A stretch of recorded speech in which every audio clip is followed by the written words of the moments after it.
Oui, bonjour Yves. Pierre, ça me fait plaisir de te saluer et surtout de te dire qu'après une négociation intense entre toi et moi, ou entre autres, à un moment donné, tu es intervenu et tu as dit, Yves, conclue, s'il vous plaît. On va se parler maintenant, tu m'as dit abouti, là. On va se parler maintenant tous les lundis et les vendredis et nous irons au bras volevant avec un paquet de sujets. Entre autres, le premier ce matin sur lequel je te lance, c'est un auditeur qui m'a dit d'arrêter de t'appeler docteur car, dit-il, tu n'as pas été radié, mais suspendu, selon lui, à jamais, Pierre. Ben non, je suis pas suspendu à jamais. C'est que j'ai été limité. Bon, j'ai été limité de façon permanente auprès des enfants et des adolescents parce que supposément que je suis dangereux comme psychiatre auprès des enfants et des adolescents. Alors, j'ai été limité en permanence. Maintenant, je conteste ça.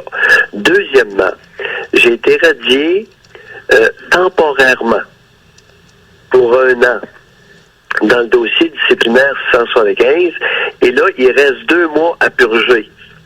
Mais je suis aussi en contestation devant les tribunaux supérieurs. Même si je vais avoir purgé la sentence, je la conteste quand même.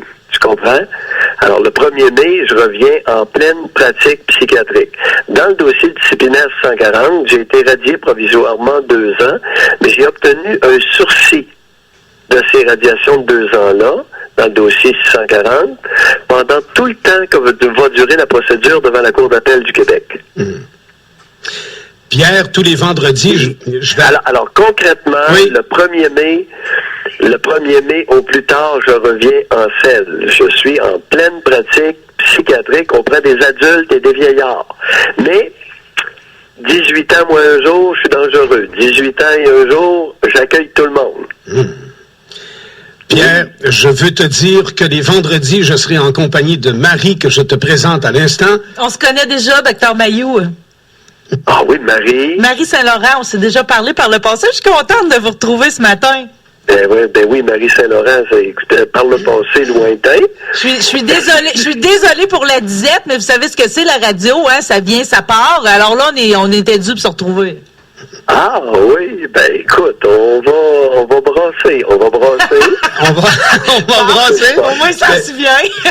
Pierre, hier, je faisais le tour un peu sur le web des articles sur toi. Il y en a une qui m'a tellement fait rire, entre autres, c'est qu'il y a une photo de toi où tu dis « Salut les tarés ». Et j'aime ton expression des tarés parce que l'autre fois, tu signalais, parce que je te disais que je faisais le tour pour des commanditaires et tout, et les gens disaient « Ben écoute, Pierre Mailloux, il est dangereux, on ne veut plus lui parler. » Et là, tu sais, « Salut les tarés, je suis très heureux de savoir que vous voulez plus que je reparle, les tarés, mais vous allez toujours m'avoir dans vos jambes, les tarés. » Et j'avais bien du plaisir. C'est vrai, oui.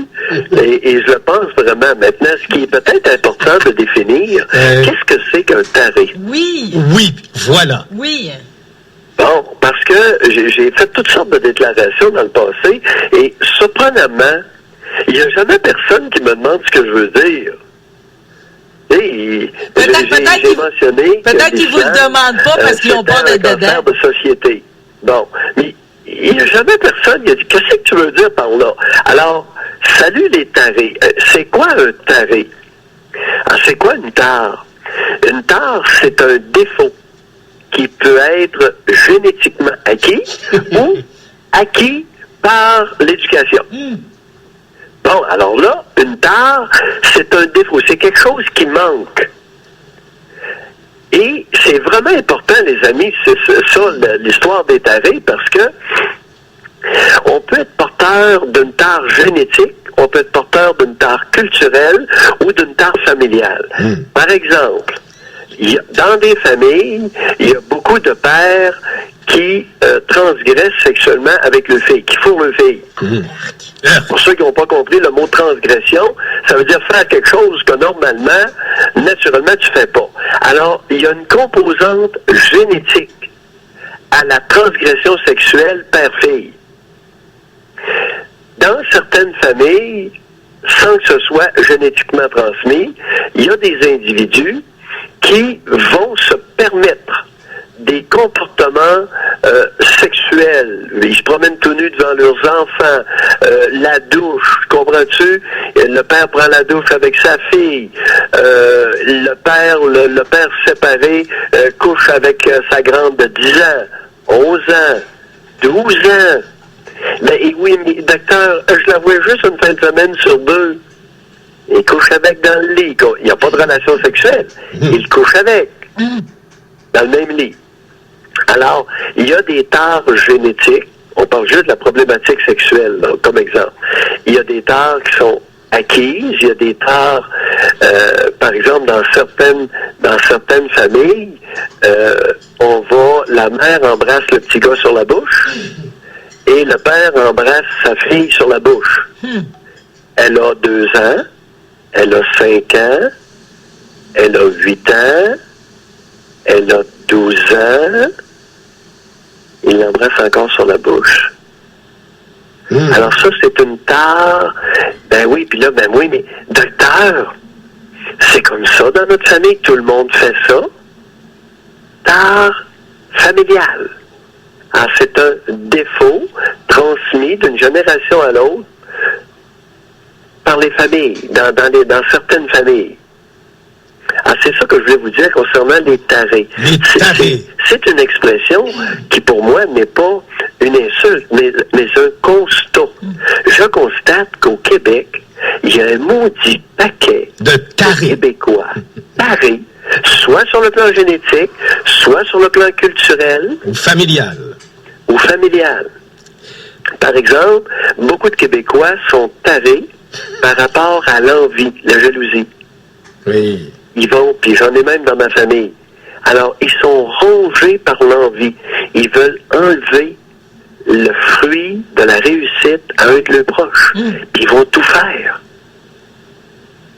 Ah, ça, c'est une part culturelle au Québec. L'hypocrisie féminine est une tare culturellement transmise au Québec. Alors qu'elle devrait être dénoncée, elle est cultivée ou elle n'est pas dénoncée. Alors, c'est ça que je veux dire. Bon, là-dessus, je vous écoute. C'est un petit peu apocalyptique, Dr Mayou. C'est comme s'il n'y a pas moyen de régler ça. Là. Finalement, on est pris d'un cercle vicieux. Là. Ça s'engraisse entre tarés. Là. Ben oui. D'où l'importance d'avoir un chien de garde comme Mayou qui dit « Oh là, ce comportement-là, ça se pourrait que ce soit un comportement taré. » Par exemple, les Maghrébins, la relation homme-femme chez les Maghrébins, ou père-fille. Oui. Tu sais, il n'y a personne qui a osé dire « Chafi, c'est-tu un maudit taré? » Ils sont tellement possessifs des femelles qui les entourent, sans nécessairement les copuler, que si elles veulent s'émanciper le moindrement et être séduisantes, ils préfèrent les tuer. Ça, c'est un maudit bel exemple de tare culturellement transmise d'une génération à l'autre chez un paquet de peuples du nord de l'Afrique puis d'Asie mineure. Mais oui, mais c'est important de le dire. Là, on nous amène, on nous parle de l'égalité homme-femme. Ben oui, je veux bien. Ça, c'est le principe gouverneur. Mais la réalité, c'est qu'il y a un maudit paquet de tarés qu'on doit dénoncer. Puis vous êtes là pour ça. À la fois pour prendre le micro, puis à la fois pour le donner à quelqu'un qui dénonce. Salut les tarés! Pierre, je voulais dire en guise de conclusion, entre autres parce qu'on a démarré là-dessus sur l'effet de la radiation temporaire, qui sera terminée très bientôt. Le Doc Mayou, on est vraiment dans une passe de paradoxe, Pierre. Puis je vais essayer de me faire court. Le gars qui vient à télévision à Commission Charbonneau, il est vendu comme un fier à bras, comme quelqu'un qui a peu de savoir et peu de mots. Et finalement, de sa présence, alors que c'est plus les médias qui nous le présentent, mais lui-même qui se présente, on est obligé de lui accorder une sympathie. Le paradoxe. Le Doc Mayou, on le pointe comme étant quelqu'un d'exagéré, entre autres dans son diagnostic, où lui va prescrire beaucoup trop de médicaments, les surdoses et les alors qu'en réalité, le Doc Mayou nous raconte que quelqu'un vient le voir avec un problème psychique X et que le médicament prescrit par le docteur Mayou est un chien. Un autre paradoxe, Pierre. Oui. Ah oui, c'est tout ça existe.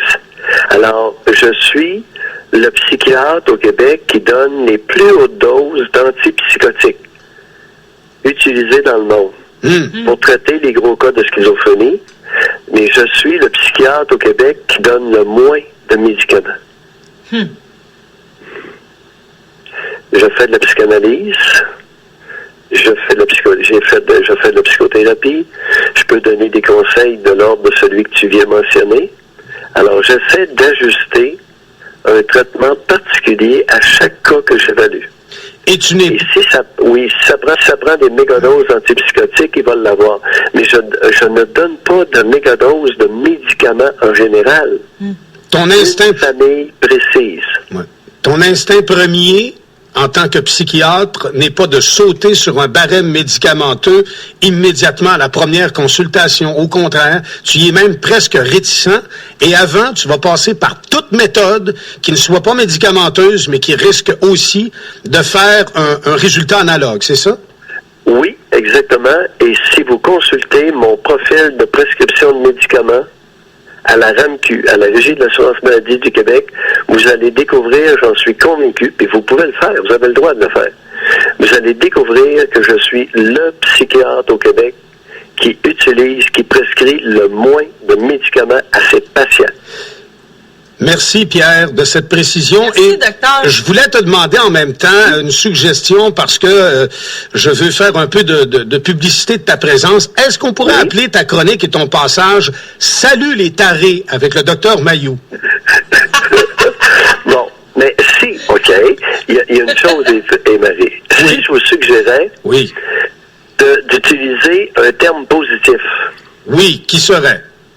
Je ne sais pas, là, on réfléchit, on fait du brainstorming en direct, là. Quel serait l'antonyme de taré? Brillant? Non. Réfléchi? Non. Hey, si je vous suggérais quelque chose comme, on va y repenser. Oui. Salut les évolutifs. Salut les évolutifs. Mais ça pourrait être interprété comme créatif. Ouais. Salut les évolutifs. Salut les évolués. Pierre, on va... Salut les évoluants. Je sais pas, là. Je dis un peu n'importe quoi matin, là. Mais on y va dans l'angle positif, effectivement. Mais j'aurais... Attendez un peu. Oui. Alors là, on peut... Salut les évolutifs, abat les tarés. Abat les tarés, salut les évolutifs. À l'envers. Abat les tarés, salut les évolutifs avec Pierre Mailloux. Yes! On va la sortir de... Qu'est-ce que t'en penses? Numéro 1. Abat les tarés, salut les évolutifs. Et voilà. C'est pété. Salut Pierre. Bye. Okay. Bye Marie, bye. Salut. Salut. Oui.